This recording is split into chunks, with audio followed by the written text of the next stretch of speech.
Fala pessoal, Daniel Galdini, aqui mais um episódio do Lado C, o podcast da Conexão BR.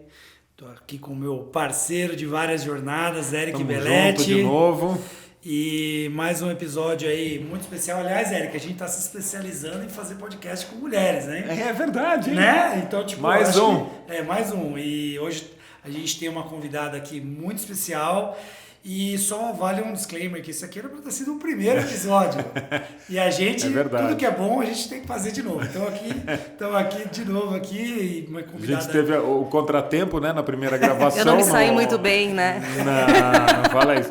Tivemos um contratempo de áudio na primeira, né? Exato. Aí estamos fazendo repeteco agora, né? A gente está aqui com a Ana Hutz. Obrigado pela sua presença e, enfim, a gente tem muito assunto para falar, porque o tema da Ana é planejamento financeiro, mas além de planejadora financeira, ela tem N outras coisas aí para falar. Então, Ana, se você puder falar um pouquinho de você aí, enfim, da sua carreira, do que você faz hoje, para que todo mundo esteja assistindo aí, para que possa saber mais de você.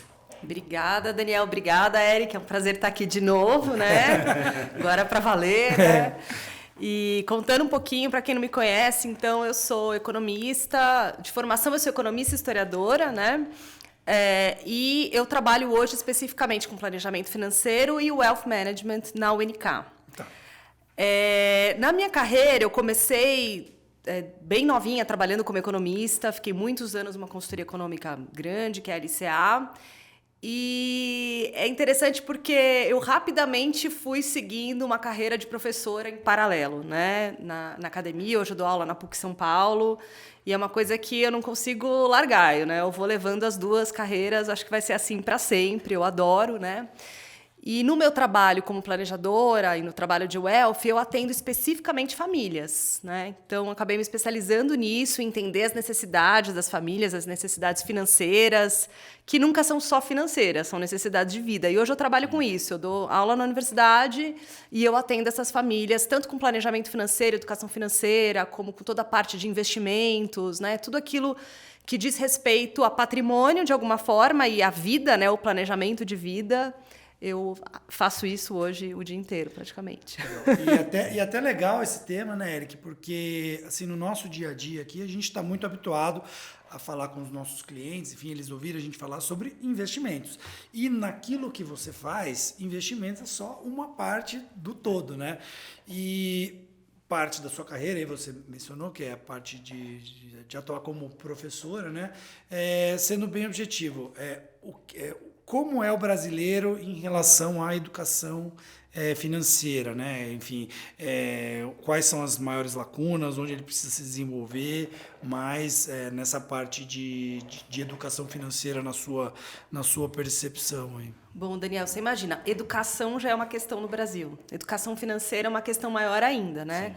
É um problema sério. Lógico que não é só o Brasil, o mundo tem dificuldades com a educação financeira. Só para vocês terem uma ideia, assim, tirando a Escandinávia, né, os países dessa região, todos os países têm questões, né? Agora, o Brasil, como tem questões em outras áreas também básicas, tipo matemática, né, nossa própria língua, português. A educação básica aqui já é Exato. problema, né? Quanto mais educação financeira, né?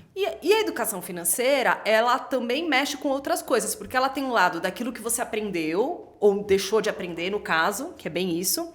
E a gente tem, do outro lado, uma indústria gigante, com vários aspectos que dificultam mesmo. Então, como a gente já não tem a base, e a gente tem todos os instrumentos, eu brinco, a corda para se enforcar, acaba que a gente tem índices altíssimos de endividamento também por conta disso, né? Por conta da pessoa ou da família não ter realmente o básico, não entende o impacto que uma dívida sobre dívida vai fazer na vida dela. Então, isso é uma coisa que tem melhorado, existem bons projetos sobre isso, mas ainda falta muito. A gente tem muito a fazer e todos nós que trabalhamos, né, de alguma forma, eu sei que a gente pode contribuir de algum jeito, assim, essa é a minha visão sobre educação financeira. Sim. Não, eu acho que assim, num país que as pessoas não sabem o básico de um juro composto, né?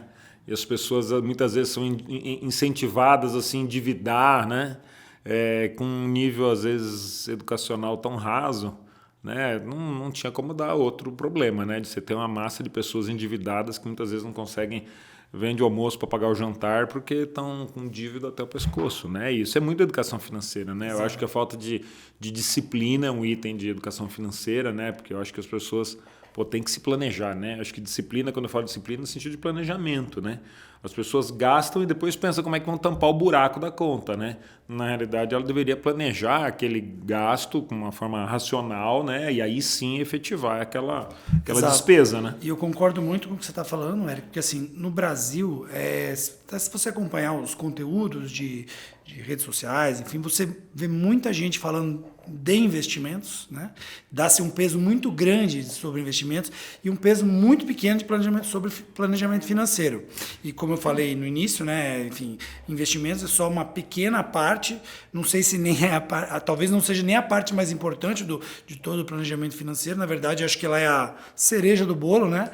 Eu acho que muitas coisas antes têm que acontecer para que a pessoa tenha uma sobra de capital para poder ter essa disciplina que o Eric mencionou, para poder todo mês fazer aportes na sua carteira de investimentos, né? E eu acho assim, que a gente tem várias camadas do problema, né? Primeiro, claro, a gente não vamos ser levianos, a gente tem uma questão social, tem pessoas que não têm mesmo condição nenhuma. Então, essa questão tem que ser endereçada de uma determinada forma, poder público, isso é uma coisa. Mas também dentro do poder público tem a questão de ajudar as pessoas, é isso que você falou, não sabe calcular os juros compostos, né?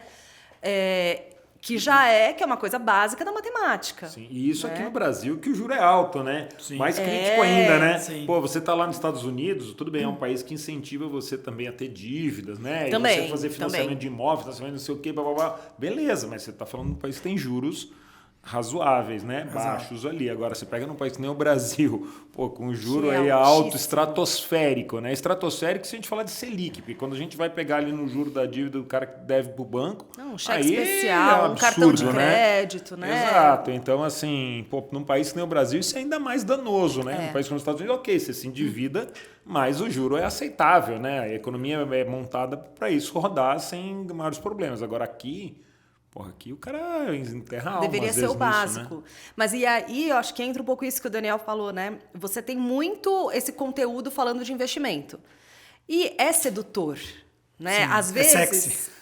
E assim, mexe com coisas muito íntimas mesmo, né? Íntimas no sentido que estão lá dentro das pessoas. Por exemplo, as pessoas vêm às vezes e falam, não, mas eu ouvi dizer que tem ações que você consegue ganhar 100%, né? Gente, 100% em cima de R$100... só mais R$100, né? Exato. Então, eu costumo falar, o principal é o principal, né? Para quem não sabe, que está nos assistindo, primeira vez, né? Tem o principal e tem os juros. O principal é o que você colocou.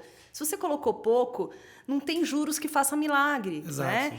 Você pode até colocar pouco, mas tem que ser por muito tempo, consistentemente. Né? E nesse mercado, né? Eu, como venho do interior, né? A pessoa costumo dizer, né? Que a pessoa só vê as pingas que você bebe, não vê os tombos que você leva, né? Exatamente. Então, assim, nesse mercado de ações, fala-se muito, naquele papel que é super vencedor, que te dobrou o seu capital ou triplicou o capital, mas para que aconteça um caso desse, quantos outros tiveram que dar errado, né? Enfim, e tá tudo bem, né? Investimento em ações é isso. Você nunca vai investir num único papel, você vai montar uma carteira de ações. Né? Que acho que é a forma irresponsável de falar de investimentos. É só focar no ganho e não focar no risco, que leva a ganhos e perdas, né? Exato. Então, todo mundo quer ganhar, né? Exato. Outro dia que a gente recebeu a Marta aqui, lá da XP, que é analista, a gente estava falando de mais focado ali o papo em renda variável, né? E o que eu estava falando, eu falei, acho que quando você entra numa operação, né, você tem que saber onde que é a tua porta de fuga, né? Tua rota de fuga se as coisas derem errado, né? Que nem, você tá ali no barco, começa a afundar, quando que é a hora de eu pular fora e achar um outro barco, né? Mas assim, é a questão de você planejar as coisas, né? E não, às vezes, sair fazendo meio de alegre, porque ouviu alguém falar, ouviu alguém fazer, e você quer fazer igual e quer replicar a ideia do ganho fácil, muitas vezes, né? As pessoas têm muito esse lance do ganho fácil, né? E aí a gente vê muita gente se enfiar em pirâmide, né? Sim. Cada hora é uma pirâmide que estoura, né? E aí, às vezes, a gente se depara com o investidor que vem falar assim, Eric, mas eu ouvi falar de tal coisa que me prometeu ali um ganho de X% ao mês, 5%, 6% ao mês. Até mais, né? Às vezes 10% ao mês. Isso não existe, né? Isso não existe, isso aí tá fadado a dar problema. Ah, mas eu fui lá, eu visitei, eu conheci os caras, né? Então você vê que assim, tipo, a educação financeira ela vai no básico, né? Porque Exato. isso daí é uma coisa que, pô, qualquer um que tiver um pouco de bom senso, você sabe que você está num lugar que o juro é 14% ao ano, como é que alguém vai te oferecer 5, 6% ao mês, que vai dar uma enormidade ao Garantido, ano, né? vai te garantir isso? Como assim? Como é que essa conta Mas fecha? é a tal da sedução, né? É muito do ganho forte. fácil, Do né? ganho fácil. Exato. Mas exato. quem tem um pouco de educação financeira sabe que isso aqui não é nem possível, Não se cara. Não sustenta ao dá, é longo do insustentável. Pô, o cara ganha 14% ao ano numa taxa básica, 3,75 que está agora, e alguém está me oferecendo 70 ao ano, dizendo que é na moleza. Mas sem a dor de pessoa cabeça. entra num auto-engano, eu já vi isso Sim. acontecer, de eu dizer, olha, desculpa, mas o nome disso é pirâmide financeira, isso é ilegal. Não, você não sabe do que está falando. Mas Sim. você conhece essa pessoa específica? Não preciso conhecer a pessoa para entender o que é uma pirâmide financeira. Exato. Sim. É um esquema, é ilegal, isso vai dar errado em algum momento, porque é do princípio da Exato. coisa, né? Exato. E infelizmente, claro que deu errado, né? Isso é um Sim, caso real. vixe, Que eu tô contando, né? não, eu já tive vários casos, assim, dos mais Mago, variados, assim. não sei se vocês já assistiram o Mago das Mentiras, que é um filme também que ele fala do esquema Ponzi lá do, vi esse do Madoff, né? Um filme. O filme é sobre... O filme, a temática é a pirâmide financeira, que foi a maior pirâmide financeira que o mercado financeiro já viu, que estourou nos Estados Unidos, enfim. Mas, bom, voltando aqui para o tema da nossa conversa, eu e o Eric, a gente no nosso dia a dia está acostumado a falar com os clientes de produtos financeiros, né? Então a gente está falando ali de fundos de investimento, títulos de renda fixa, COI, fundo imobiliário, assim por diante. Bom, no caso do seu trabalho, por onde começa o trabalho do planejamento financeiro? Qual é a primeira etapa? Como que isso você tem que se familiarizar da situação financeira, da família? Que nível de detalhe, que tipo de informação você precisa levantar junto a essa família, enfim? Quando eu conheço uma família, a primeira coisa é deixar a família falar. Eu quero conhecer essa família realmente, né? O que te trouxe aqui? A pessoa vai falar de coisas financeiras, mas ela também vai falar da vida dela. Normalmente é isso, né? E aí, se ela não fala, eu vou instigando, eu vou perguntando, porque eu quero ter o máximo de informação possível sobre a família. Depois que a gente fizer isso, a gente vai traçar alguns objetivos familiares no que tange a questão do dinheiro. Esses objetivos, geralmente, eles têm a ver com outras coisas para as quais você precisa de dinheiro. Por exemplo, a nossa família tem um sonho de fazer uma grande viagem, eu quero juntar dinheiro para os meus filhos estudarem fora do Brasil. Quer ter um negócio. Eu quero largar o meu emprego e ter o meu próprio negócio. Eu quero me aposentar cedo, é uma coisa que eu ouço bastante. Né? Então, o seu papel é ajudar a traçar o caminho. Exato. Então, a gente vai criar essas metas, esses objetivos, né? Uma coisa de longo prazo, de médio...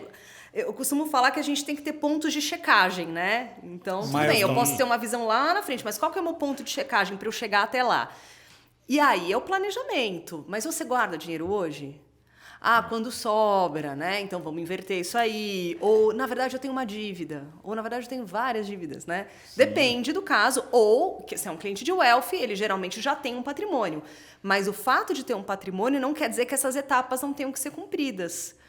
Porque... Claro, porque assim, imagina assim, a pessoa, mesmo sendo um cliente wealth, né? Que você acaba atendendo mais... Essas pessoas também têm um custo de vida mais alto. Exato, o dinheiro acaba também. O dinheiro acaba. Né? E aí, assim, eu falo assim, a perpetuação do dinheiro, né? Você perpetuar o teu patrimônio, esbarra se você está fazendo uma conta certa. Porque muitas vezes a pessoa faz a conta errada. Porque ele vê que o juro é 14% ao ano e ele vai botando, 14%, estou ganhando tanto. Não. Mas se você tiver uma inflação de 10, você está ganhando 4. Para o meu básico, mas quando eu viajo, mas quando não sei o quê... a inflação. Quando eu tenho que trocar de casa, a inflação. comendo. O que 90% das pessoas, e mesmo pessoas que têm um nível cultural alto, esquecem de pôr na conta. Você tem que tirar a inflação. Né? Eu acho que às vezes, sabe que não é um esquece, né? Não quer, né? Não quer. Aquela coisa, não quero ver. Não quero ver, exatamente, né? Mas assim como tem também, quando a pessoa está com dívida, eu não quero olhar minha conta para não ver como é que tá. Isso, tem isso também, não quero ver minha fatura do cartão de crédito. Tem cada história, assim, né? Então, vamos lá, vamos supor que resolvemos as questões de dívida, a pessoa agora está guardando dinheiro, né? Aí a gente chega no investimento. Isso. Aí é a hora de... É a cereja do bolo. É a cereja do bolo, né? Mas é que tem gente que quer pular a etapa, né? Não, então eu vou pedir um empréstimo para eu já começar a investir. Não, vai fazer isso não. Você vai juntar primeiro. Agora, até onde vai o papel do planejador? Porque já vi casos também, por exemplo, a esposa está super comprada na ideia de ter uma família que seja financeiramente mais saudável, mas ela está fazendo isso tudo nas costas do marido que nem está sabendo o que está acontecendo. Não tá nem sabendo, né? Até onde vai o papel do planejador financeiro? Eu estimulo que famílias façam o trabalho juntos. Né, casais. Eu acho que é sempre muito mais importante, muito mais efetivo, né? Se a pessoa sentar e estiver conversando em família, né? Porque é uma questão muito familiar, né? Imagino que não. Nem sempre é possível, né? Porque não adianta nada, assim, minha percepção, né? Acho que não adianta nada uma pessoa olhar e tá vendo para isso aqui, a outra pessoa tá olhando para o outro lado, né? E é a mesma família, né? No final, um vai querer ter uma política, vai de gestão do seu patrimônio, e o outro, de repente, está olhando para o outro lado, querendo fazer um negócio totalmente diferente, né? Eu acho que os dois têm que falar a mesma língua, senão vai dar confusão, né? Mas hoje tem muitas famílias em que, quando, né, as duas partes, assim, têm os dinheiros bem separados. E alguns objetivos em comum. Mas tem, sobretudo assim, uma família que se formou com as pessoas mais velhas, já com dinheiro ganho, já com filho crescido, tem essas histórias, né? Aí eu acho que faz sentido fazer separado. Tá. E às vezes eu acabo atendendo os dois separadamente, por exemplo, né? Uma pessoa começa o trabalho comigo, fica 2 anos, e aí finalmente vem o marido, ou vem a esposa, né? Agora, se é uma família que tem tudo em comum, casamento que paga financeiro. Casamento financeiro, porque isso não é uma obrigação. O pessoal me pergunta o que é o certo, é ter conta conjunta, não tem certo. Né? Vamos ver nessa família o que é melhor. Sim. Né? Então, para cada família tem uma solução, tem um jeito de fazer. Às vezes dá para fazer uma parte junto, uma parte separado. Mas então, quando é tudo junto, o ideal seria fazer junto. Quando não faz, normalmente tem alguma coisa errada ali nesse sistema. Tem um que está muito endividado, ou que puxa a família para dívida. Às vezes acontecem coisas desse tipo, né? Sim. Então, o papel, assim, quem vai me dizendo até onde eu entro é a própria família, no fundo, né? Então, o papel do planejador é meio que o bate e assopra, né? Olha... Ele fica ali fazendo uma situação de mediação dentro nesse exemplo que eu dei, né? De mediação, mas você tem que trazer o seu marido para conversa também, porque ele precisa estar comprado. Ou então, às vezes, não, porque, como você mencionou, né? Às vezes é uma situação de finanças administradas ali, de forma independente. Então, é tailor-made, né? Cada caso. Mas para os planejadores, a mediação é uma formação interessante para planejador financeiro. Eu imagino que sim. Ela é útil. Tem vários planejadores fazendo esse tipo de formação em mediação, exatamente porque você está lidando com, às vezes, 2, às vezes 3, 4 cabeças, dependendo se você está com um núcleo familiar maior. Porque a gente falou do exemplo de um casal, mas podem ser irmãos. Sim, por exemplo. Também pode ser, é verdade. Podem ser irmãos que herdaram e que ainda têm coisas em comum, coisas familiares e parará, então... Ou pais com filhos adultos ali, os filhos também participarem, né? E eu acho, assim, que faz todo sentido, desde que seja uma família que tenha uma certa harmonia ali, que os filhos participem também, né? Porque não adianta... Porque tem, sei lá, enfim, tem muito filho ali deslumbrado que às vezes tem a vida mais ganha e que, não sabe o quão complexo é você manter aquele patrimônio, né? E não tem essa noção, precisa trazer ele para a realidade, né? Você conhece aquela frase, né? Pai rico, filho nobre, neto pobre. Gente, tem isso. Infelizmente é real. Porque tem muita... Eu acho que o pessoal não tem muito... novamente, a gente vem para a questão da educação financeira, né? Então, a gente já não tem em muitas esferas, né? Mas às vezes mesmo, o pessoal que tem, às vezes, no caso você que atende pessoal mais com patrimônio maior, muitas vezes deve acontecer isso também, né?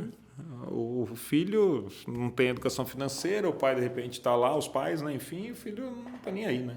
Por isso que é bom trazer para o game também, sim, né? Com certeza, né? Acho que é uma conversa que tem que ser, pelo menos é a minha visão, a minha opinião, que é uma conversa que tem que ser comum, né? Enfim, pensando numa família normal, né?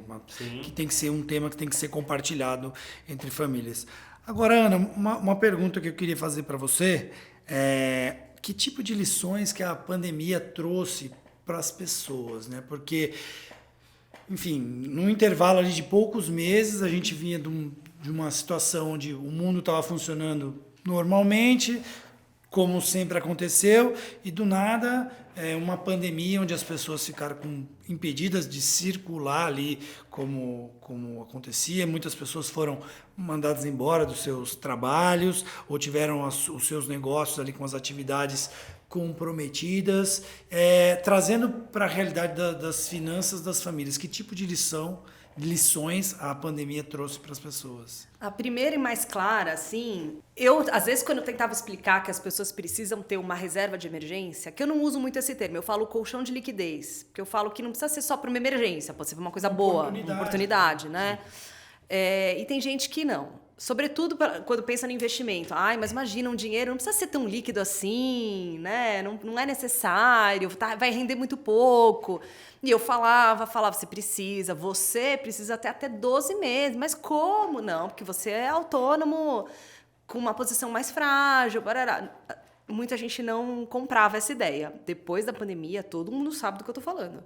Sim, né? sim, Porque sim. muita gente ficou impedida de trabalhar e usou o tal do colchão. Né? E quem não tinha, teve problemas sérios. Né? Eu vi muito empréstimo sendo feito. E aqui eu estou falando, obviamente, de uma classe média. Né? As pessoas ainda mais pobres aí tiveram auxílio, se não fosse auxílio, sei lá, uma tragédia maior ainda. Né? Então, pensando em pessoas que podem fazer um colchão, que já poderiam ter feito e às vezes não faziam. Essa é a primeira lição básica. Todo mundo precisa ter uma reserva. Né? E essa reserva depende um pouco do teu perfil. Se você é um CLT, se você... Depende. Né? Também tem pessoas que perderam uma parte do salário e estavam acostumadas a viver ali no limite. No limite, E exato. aí é o mesmo caso. Também precisaram complementar. Reserva de emergência é o fundo de garantia. Para muita gente é isso mesmo. É isso? Sim. Não, e uma coisa que a gente vê muito, né, brasileiro tem mania de tijolo também, né? Adora. Pegou um dinheirinho, vai lá e compra um imóvel. Aí vai lá e compra um imóvel. Aí vai lá e compra um imóvel. Daí, às vezes, imóvel tem manutenção, imóvel tem um monte de custo, imóvel tem vacância e o pior de tudo, imóvel não tem liquidez. E aí o pessoal não pagava acontece aluguel. numa situação de crise ali, aí você precisa de alguma coisa e não tem liquidez, né? Eu acho que isso é muito, muito complicado. E brasileiro tem muito essa mania. A gente vê muito caso aqui, da pessoa tem um patrimônio violento às vezes, mas você vai ver a liquidez é mínima. Você fala, cara, mas não tem sentido, né? Você tem um baita no patrimônio e não tem nada de liquidez. Às vezes não tem nem renda. Né? Às vezes a gente se depara com um produtor rural, assim, que a gente vai conversar, o cara tem fazenda, tem não sei o que, não tem liquidez. Né? Você fala, o caso mais típico se acontece alguma coisa. O caso mais típico das famílias é quando o imóvel é o principal ativo que a pessoa tem. Né? Então, ele não tem um patrimônio desprezível, mas a maior parte do patrimônio dele está imobilizado no imóvel que ele mora. Que o imóvel que a pessoa mora, mais do que qualquer coisa, é custo para ele, né? Né? Então, ele pode não ser tá gerando investimento. Renda, ele não tem renda naquele imóvel. Não gera renda. Diferente se ele comprou um imóvel para alugar. Tá? Mas aí, no caso, é um custo para ele. Eu costumo separar. Eu falo assim, é teu patrimônio, mas nesse momento não é investimento. Investimento é aquilo que vai botar dinheiro no teu bolso, né? Exato. Nesse caso, tira dinheiro do teu bolso. Educação você paga financeira luz, básica, todo mundo deveria ler Pai Rico, Pai Pobre. É verdade. Pai Rico, Pai Pobre é o basicão, o básico educação tá lá. financeira. Então, todo mundo deveria... Mas a segunda lição, que tem a ver com isso que o Eric falou, é a diversificação. Sim. Você está diversificado, seja uma diversificação desse tipo em ativos líquidos e ilíquidos, né? Seja dentro do mundo de investimentos também. A diversificação correta, de acordo com uma alocação que a gente, no mundo de wealth, de planejamento, a gente fala de uma alocação que é estratégica. Ela não é uma alocação de moda, nem de tendência. Né? A tendência agora é criptomoedas. Mas ela faz sentido para você? No mundo de planejamento, a primeira pergunta é essa. Depois eu vou para o produto. E a gente tem muito isso, né? Essas questões, que é a questão das finanças comportamentais, as pessoas investindo por moda, sem ver se aquilo é adequado para o perfil dela. Sim. Então, isso que tem suitability, né? Tem tudo isso, mas mesmo assim. E aí o tombo é grande, É um movimento de manada, né? Exato. Tem muito, né? Exato. Aí tá todo mundo indo para um lado, vamos junto, né? E vai no embalo, né? Exato. E até mencionei no começo da conversa que assim, um dos temas que são negligenciados quando a gente fala de de planejamento de finanças é o planejamento financeiro. E outro tema que é muito negligenciado é a questão do asset allocation da carteira das pessoas, né? Eles falam estão mais interessados em saber qual que é o fundo que está indo melhor no momento, mas se esquece que para ter um portfólio equilibrado, eles têm que ter, pensando num perfil moderado, um pouquinho de cada coisa. Tem que ter. Não é porque a taxa de juros agora está em quase 14%, que você tem que ter somente renda fixa na sua carteira. Pô, se você tem apetite a risco, se você tem idade para assumir, né? Para suportar esse tipo de oscilação no tempo, por que não abrir mão de ter um pouco de renda variável na carteira, né? Então, não que isso seja uma regra que vale para todos. E o contrário também, né? Quando a taxa de juros está baixa, Exato. também tem que continuar investindo em renda fixa. No final das contas, ativos protegendo ativos, né? Então, acho que essa é a ideia. E outra coisa, né? Quais outras áreas ou quais outras frentes o planejador financeiro auxilia as famílias? Na parte tributária, na parte sucessória, se você puder também explicar um pouco de como se dá esse tipo de consultoria, de orientação. O planejador financeiro, em geral, ele é um generalista no que diz respeito a patrimônio e finanças, e ele trabalha em parcerias diversas, né? Então, por exemplo, o planejamento tributário é uma coisa que faz parte. Claro que, por exemplo, eu sou economista, não sou contadora. Então, eu vou atuar junto com o contador. Eu tenho condições de entender o que o contador fala, de municiar esse contador das informações que essa família específica precisa, né? Precisa mandar para ele. Então, a gente trabalha em parceria, né? Então, eu tenho que entender o mínimo de tributação no Brasil, inclusive de pessoa jurídica, né? Que não é a especialidade do planejador, mas ele tem que entender um pouco, né? Mesma coisa a questão sucessória. Questão sucessória é uma das mais importantes, é a que mais gera custo, embora no Brasil muito menos do que em outros lugares. E uma das mais negligenciadas também, né? Super negligenciada. É difícil de pensar também. As pessoas não gostam de falar nisso. Né? É engraçado, né? Essa questão sucessória exatamente, né?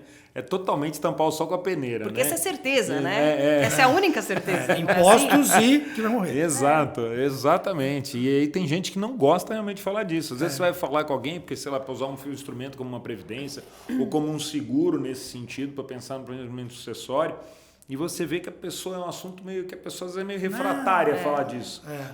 Não, depois a gente vê, e parece que tipo, você é até meio chato, que fica botando o dedo em ferida quando vai tocar nisso. Exato. E na realidade a pessoa tinha que ser super grata por você estar tocando nesse assunto, né? Exato. Mas acho que a pessoa pensa assim, se aconteceu alguma coisa comigo, o problema é dos outros que ficaram. Não sei se esse é o raciocínio, mas não pode ser, Eu acho que não, eu acho que é mais de um receio de falar, um tabu, né? Mas o que eu costumo dizer é o seguinte, vamos falar aqui uma vez... E a gente não precisa nem falar mais desse assunto. Você não vai mais pensar nisso. Vai lá e resolve. Né, e eu falo, às vezes eu falo para os clientes, eu falo, eu também sou mãe. Né? Eu sei, é duro pensar nessas coisas, mas vamos pensar só hoje, né? Sim, E costuma funcionar. É um discurso que acolhe também, porque acho que as pessoas têm medo. Na verdade é isso. Sim, então, sim. Costuma funcionar. A gente fala uma vez e aí E é um tipo de tema também que as pessoas tendem a dar atenção, dar valor quando...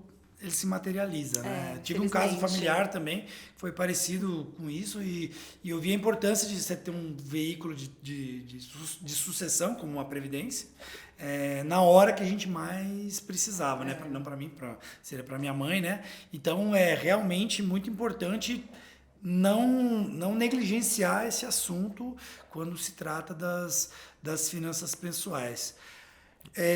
Agora, você tocou num ponto que é bastante interessante. A gente aqui, eu e o Eric, no dia a dia, a gente tem bastante clientes aqui, a gente lida no dia a dia, e a questão das finanças comportamentais, né? O comportamento do investidor, né? Porque o investidor, a gente falando ali mais no nosso dia a dia, ele tende a demonstrar mais coragem com ativos de risco quando a bolsa está subindo e mais temor quando a bolsa está caindo, quando deveria ser exatamente o contrário, porque existe uma questão de margem de segurança, né? Porque quando ele está comprando, quando a bolsa está mais contada, ele tem menos chance disso dar errado no longo prazo. Então, assim, pegando mais barato. Né? Exato, pagar mais barato. Então, assim, no teu trabalho, onde que você enxerga essa materialização maior do comportamento, desses vieses comportamentais do investidor? Bom, gente, o tempo todo, essa é a resposta. E aí é uma coisa engraçada, porque quando eu comecei o trabalho,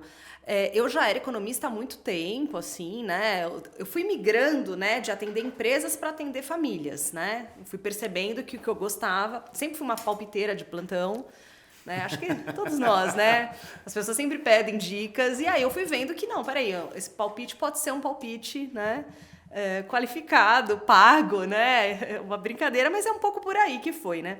E eu fiz 2 graduações, eu fiz o mestrado, eu fiz o doutorado, né? Eu fiz o pós-doutorado. Eu achava... Você fez pós-doutorado? Eu fiz pós-doutorado. Que pique, mas aí eu saí da economia, eu fiz por diversão. Eu fiz pós-graduação, achei bacana, né? Meu pós-doutorado, aí sim. Mas a gente acha que isso é suficiente para lidar com a complexidade humana, né?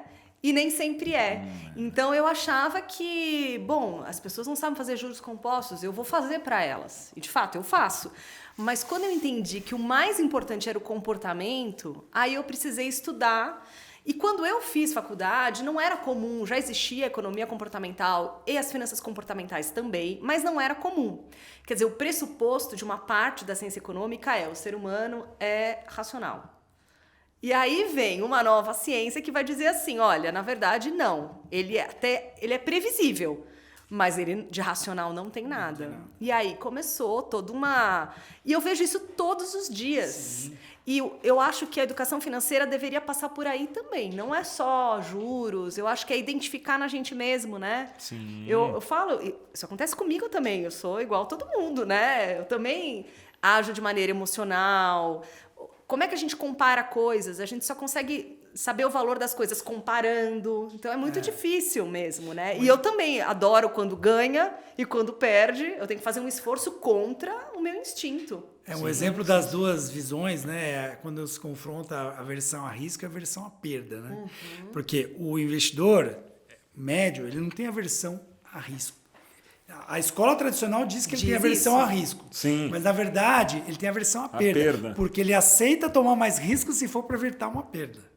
Sim, é verdade. Se ele vê que ele está tomando uma rally no investimento, não, vamos botar mais dinheiro aí, vamos fazer um precinho médio, ver se a gente recupera isso aí. Então, ele aceita tomar mais risco. Então, você está confrontando essa escola tradicional que diz que ele tem aversão a risco, mas, na verdade, ele não tem. Ele tem aversão à perda. Que é o que essa outra escola. E eu acho que isso, bom, você que também lida ali com uma quantidade de clientes e tem uma amostra histórica de diferentes perfis de clientes, né? Sim. Você vê que tem pessoas que falam que tem uma disposição a risco que na realidade não tem, né? Não, na hora que porque vem a coisa... Porque na hora que às vezes é um pingo para trás já... O suitability real, costumo dizer que é o dia a dia, né? É o dia a dia. É o dia a dia. Vamos lá, você mostra para ele emocional, né? Você mostra para ele o gráfico de um ativo de renda variável, que, né, historicamente, isso aqui historicamente acumulou 400% do CDI, é uma maravilha. Assim, né? Sim. 400% do CDI, claro, né? Mas você nota que ele cai e volta. Não, mas tudo bem, mas no final é 400. Muito bem, aí você coloca o dinheiro dele. Na hora da primeira, baixada. Aí ele, claro, pronto, porque é isso, a aversão. Ele acha que ele aceita tomar o risco. Na verdade, o que ele aceitava é crescer tudo aquilo, né? Ele aceita tomar o risco desde que o risco não signifique perder nada. Exato. E partindo para a parte da alocação da carteira do investidor, né? Esse trabalho que você faz de orientar as famílias em relação à carteira de investimentos delas, isso é um trabalho que você faz em conjunto ou é um trabalho que você indica ali de acordo com o perfil, baseado no que você mapeou? Quando chega no nível de detalhe dos produtos, como é feita essa sugestão de carteira para os investidores? Famílias. No trabalho de Wealth é feito diretamente pela nossa equipe, né, de Wealth. Então, porque a gente, como no meu caso, que eu sou consultora de valores imobiliários, eu estou autorizada a escolher, inclusive, ao nível de produto, né? Mas quando eu trabalho no planejamento financeiro, que é uma pessoa que não vai ter esse tipo de trabalho detalhado, acompanhamento constante, eu sempre trabalhei em parceria, né? E aí tem bons agentes no mercado para os quais você pode indicar. E normalmente eu dou alocação estratégica, né? Eu falo, essa família faz sentido desse jeito. Claro que sempre cabe alguma modificação.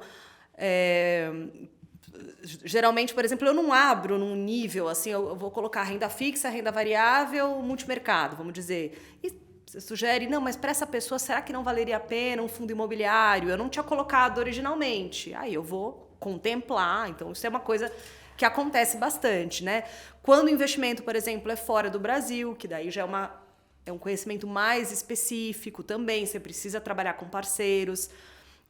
Eu acho que isso é uma coisa bacana que tem acontecido no Brasil, no mundo, mas no Brasil, mais recentemente, que você ter bons agentes no mercado. E dá para trabalhar muito em parceria, né? Sim. Não, pode falar. Não, eu ia falar, no mercado, acho que de assessoria de investimento cresceu muito nos últimos amadureceu. anos. Né? Amadureceu, exatamente. Então... Não, e não só, até a gente falou outro dia de um exemplo de um cliente meu, que ele tem a intenção de ter um dinheiro fora. Então, eu falei, Ana, você é quem estrutura a offshore para o cliente.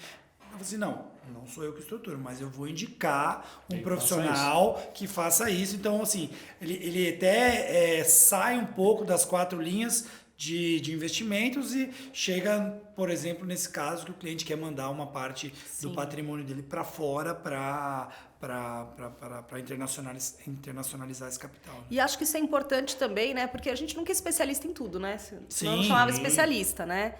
E tem pessoas que são especialistas. Sim, então a gente tem que usar e fazer essas parcerias e construir essas pontes entre as famílias e esses profissionais super especialistas naquela coisa que a pessoa precisa, né? Sim. Então o seu papel ele seria bem de capturar as demandas, as diferentes demandas que o cliente tem, seja desde do planejamento, do orçamento doméstico, passando pela parte de tributária, sucessória, alocação de investimentos e ter parceiros juntos de você para executar. E a gente vê o todo, né? A Exato. gente vê o todo dessa família. Por exemplo, são questões que demandam uma confiança muito grande. Você contar coisas... Parece banal, né? Mas vamos lá, eu tenho não sei quantos milhões. Quero ou não deixar isso para os meus filhos? Essa é uma pergunta que tem que ser feita. Sim. E não é óbvia a resposta. Não é nem um pouco óbvia. Cada família vai ser de um jeito. Quem sabe disso? Sou eu. A pessoa que está investindo, sei lá, nos Estados Unidos, não vai saber um detalhe desse tipo. Isso sou eu que sei. Então, eu ajudo a direcionar. A gente faz um trabalho um pouco de uma controladoria também nesse sentido, né? E por isso os parceiros são tão importantes. Sim. Mas é a gente que tem a noção do todo, assim, da necessidade financeira. Né, da família. Acho que aí é o lance de ter a visão geral, né? O quadro geral, e aí, de repente, numa questão sucessória, vou acionar um advogado. Precisa, claro. Numa outra questão, um outro especialista, enfim, de alguma outra Contador, área para né? isso, um contador, né? Uma pessoa específica de seguros. Exato. Exato. Então, acho que é importante ter essas parcerias. Até plano né? de saúde já apareceu para mim. Olha aí. Troca de plano de saúde. Olha. Uma coisa que normalmente não está no Mas- escopo, né? Mas você conhece. Mas se você parar para ver, né, acho que tipo o Brasil, do jeito que a gente é complicado você depender de saúde pública, ainda mais quando você tem mais idade, né, e ao mesmo tempo você depender de operadora de plano de saúde. Quando você tem mais idade também a conta é alta, a fatura é alta, né? Exato. Então imagina, né, às vezes você tem 2, 3 pessoas ali com mais idade para você ficar simplesmente pagando ali um bom plano de saúde. Pô, isso afeta o teu planejamento financeiro. Exato. Porque esse é um custo que entra muito provavelmente às vezes numa fase que você já não está mais gerando renda. Exato. Né? Então a fase se aposentou, né? O que fala, todo mundo quer aposentar cedo, né?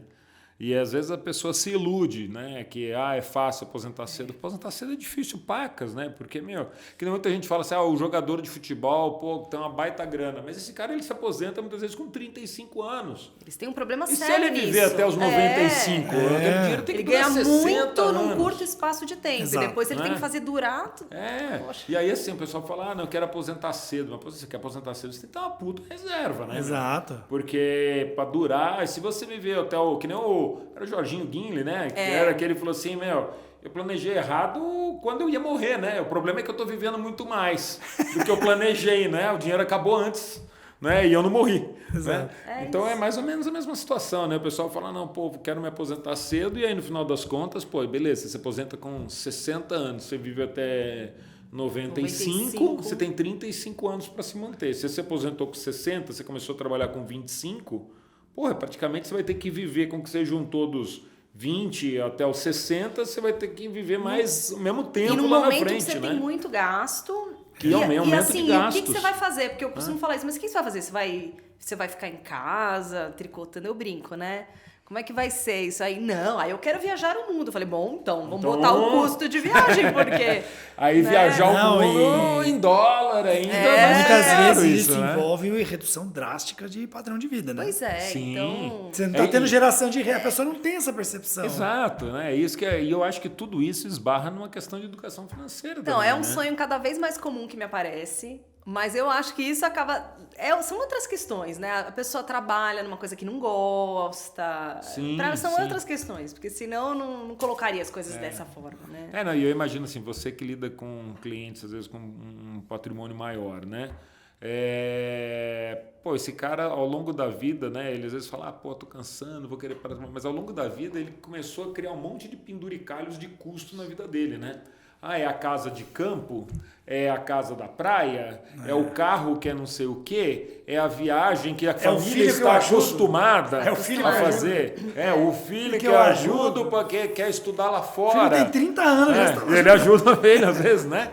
Então aí você vai ver, você vai... Gente, tem caso de filho de 60 anos, assim, né? Olha aí. Então, aí eu conheço gente que ajuda o filho de 45, 50. O filho, o sobrinho, o primo, Cara, tem o de cara tem tudo. 45, 50, tudo bem que é filho, mas, o cara não vai fazer nada nunca da vida. Agora tem casos, vi isso até também. duas perguntas. Tem casos que você tem que dar tipo um choque de realidade na família. Assim, Tem. Tipo, pegar esse exemplo que o Eric tá dando, né? Tipo, esse amigão, cara, você tá descolado da realidade, cara. No que você tá querendo, o dinheiro não vai dar.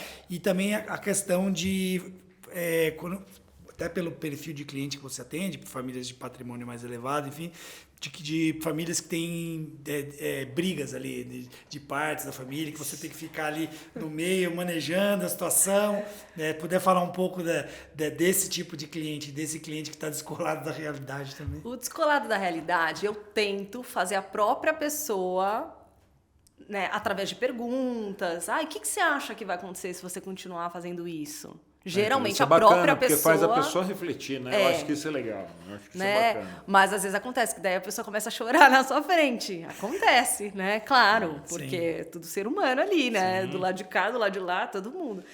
Então eu costumo, mas tem gente que você precisa falar explicitamente.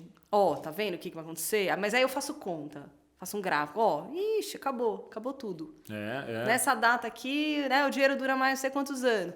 Você tem que fazer isso, né? E aí vamos criar os instrumentos, porque eu tô ali para ajudar, não tô ali para julgar, né? Eu tô ali para ajudar a pessoa e tal. Então essa é uma coisa. A outra coisa é briga, né? Briga de família. Briga de família. Até uma vez teve uma história, um casal muito querido, assim, que eu atendi, mas eles brigavam um pouco, né? E aí, quando eu cheguei em casa, eu fui atender na casa deles, por alguma razão, quando eu cheguei na minha casa, tinha um e-mail. Querida Ana, depois da nossa conversa, decidimos nos separar. E aí deram vários enters. Cara. Brincadeirinha. Mas, gente, eu quase morri no coração. Meu coração pulou da boca. Porque eles tiveram, sei lá, uma discussão na minha frente, mas nada demais, né? Sim. Mas eles viram que eu fiz uma cara meio assim e quiseram me pregar você fica peça. Numa situação meio... Imagino, né? Assim, a gente como assessor, a gente não vai nesse nível, de detalhe, né? De detalhe da vida, né? Óbvio, às vezes tem um cliente que você tem mais proximidade, você vai ali conhecendo mais a realidade, entende um pouco mais como é que é a coisa. Mas você vai num nível muito mais aprofundado, né? Da questão familiar, né? Então imagina, às vezes deve ficar meio tenso, né? Brincadeira meio inapropriada, né? Não, juro, gente, meu coração, acho que assim, pela boca, assim, eu fiquei super mal. Meu Deus, a culpa é minha e tal. Mas, enfim, eles estão bem, tá tudo certo. Legal.